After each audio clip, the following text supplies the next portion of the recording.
guys, welcome back to the Nitro Learning Python course. Today, let's learn about for loops, part 1. So, what is a loop? A loop is repeating one action many times, and it's very important in Python and any coding language. What is iteration? Iteration is going through a sequence one at a time, and it's used in for loops because you're repeating a certain action for every single item in a character, hence the name for. What is a for loop?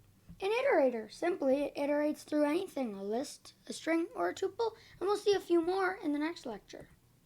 Now, let's put some of this knowledge into code. Okay, I'm here in a Jupyter notebook. So this is the syntax of a for loop.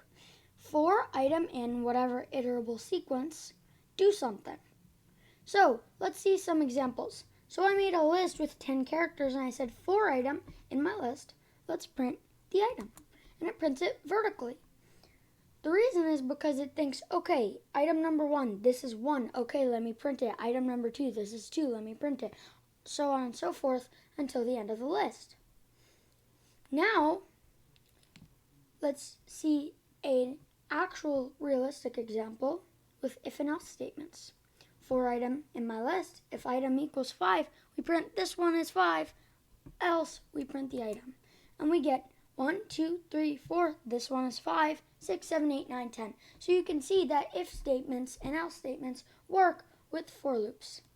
That's it for now. We'll see a bit more about these loops in the next lecture. I hope you learned something, and as always, this was Nitro Learn.